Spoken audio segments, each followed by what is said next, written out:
Assalamualaikum warahmatullahi wabarakatuh. Saya Ulil Al-Tirmidzi dengan NIM 24422027 akan mempresentasikan apa itu lafadz mutlak. Di sini ada dua, secara bahasa dan secara istilah. Secara bahasa, lafadz mutlak itu berasal dari lafal itlaq yang artinya artinya itu bebas, tidak ada batasan, tidak ada keterikatan, atau melepaskan sesuatu dari syarat-syarat tertentu. Kemudian secara istilah, mutlak adalah lafadz yang digunakan untuk menunjukkan makna tertentu dan tidak ada batasan tertentu. Kemudian definisi mutlak adalah lafadz yang menunjukkan sesuatu secara umum tanpa adanya batasan syarat atau sifat tertentu. Jadi mutlak itu menunjukkan sesuatu apa saja secara umum bebas, tidak ada batasan tertentu.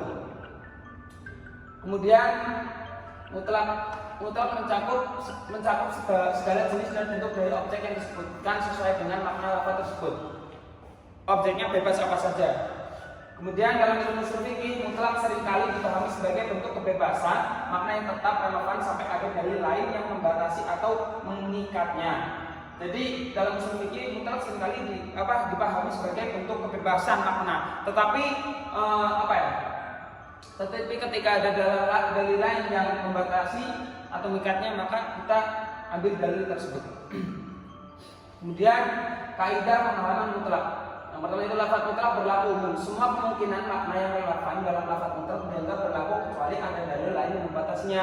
Jadi semua lafadz mutlak itu berlaku, tetapi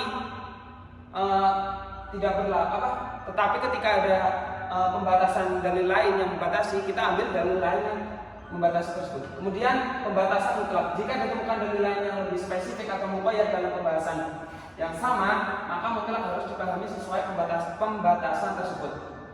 Jadi ketika ada dalil lain dalil lain atau dalil yang lebih spesifik atau ada qayyadnya atau muqayyad, kita ambil dalil tersebut. Kemudian contoh mutlak dalam Al-Quran, yaitu waladina yudharuna minan nisa'ihim tsumma ya'udzuhum mimma qalu ila akhir.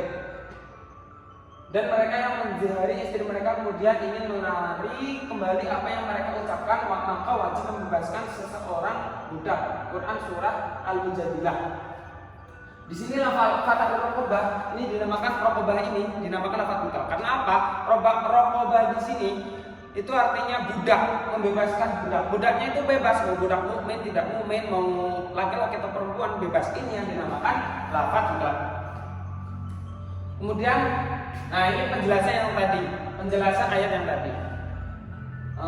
Kata raqabah budak dalam ayat ini disebut tanpa adanya syarat atau kriteria khusus sehingga bersifat mutlak. Gitu. Kemudian di sini ada lafadz lagi, contohnya ya ayyuhalladzina amanu idza qumtum ila sholati faghsilu wujuhakum ila akhir.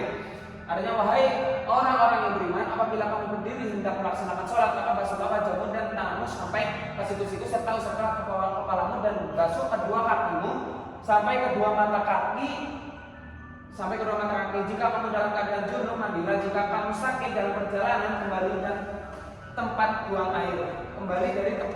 air atau kakus, atau menyentuh perempuan lalu tidak memperoleh air. Pertanyaanlah dengan debu yang baik atau suci. Usaplah wajahmu dan tanganmu dengan debu itu. Allah tidak ingin menjadikan bagimu sedikit pun kesulitan, tetapi Dia hendak membersihkan kamu dan menyempurnakan nikmatnya bagimu agar kamu bersyukur.